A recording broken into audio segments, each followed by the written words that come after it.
In the next 10 seconds, everything you believe about trust, family, and truth will collapse because the secret revealed in that courtroom was never supposed to exist. The morning felt normal, but something in my son's eyes told a different story. He kept avoiding my gaze, like he was hiding a storm behind his silence. I thought he was just being dramatic, lost in teenage moods. But then the phone call came, one that would change everything. A stern voice told me we needed to be in court immediately. My heart dropped, wondering what trouble he could possibly be in. He sat quietly beside me on the drive, gripping his hands tightly. I kept asking if he was okay, but he didn't say a word. The courthouse doors felt heavier than anything I had ever pushed open. People stared at us, whispering like they knew something I didn't. My son walked ahead of me, shoulders tense, steps slow.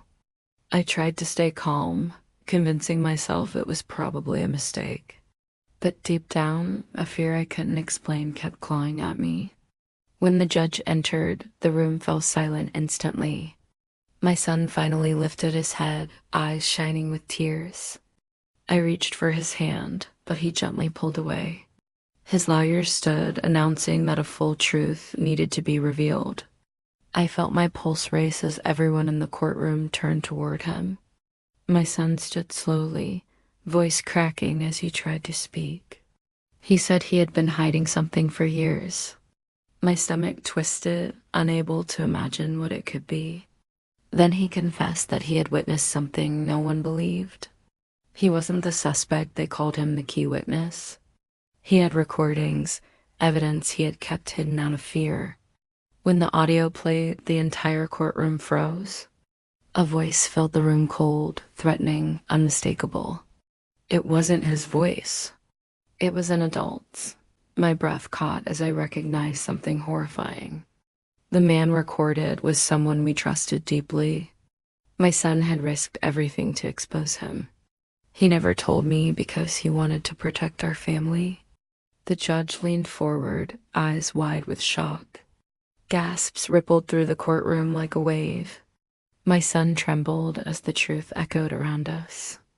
I stood and wrapped my arms around him, refusing to let go. The judge declared him brave, extraordinarily brave. Tears streamed down his face as he whispered he was sorry. I told him he had nothing to apologize for. The man in the recording was immediately taken into custody.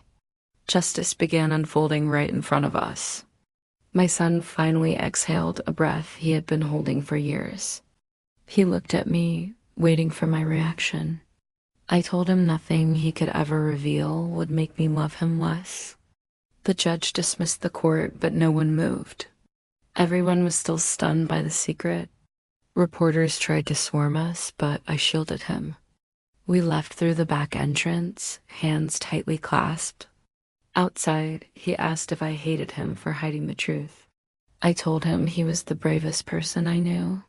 He broke down in my arms, letting years of fear pour out.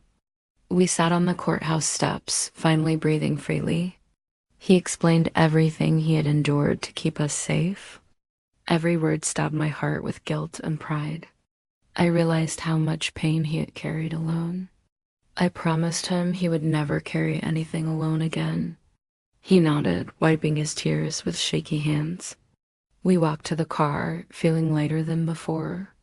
The sky seemed brighter, like it understood our relief. He asked if the world would ever see him differently now. I told him the world would see him as a hero. He smiled, a real smile I hadn't seen in months. I knew that was the beginning of his healing. He leaned on my shoulder on the drive home. For the first time in years, he felt safe. I kept glancing at him, overwhelmed with love. He whispered that he missed being a normal kid. I told him he'd get that life back. We reached home, and he paused at the door. He said everything finally felt quiet inside him.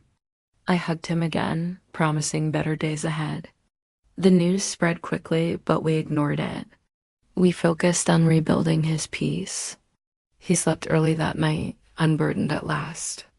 I watched him, grateful he was finally free. The secret was out, but so was his courage. And that courage saved not just himself, but all of us. I realized then that the prank I suspected was never a prank. It was a cry for help I never heard. But now I'll never ignore his silence again.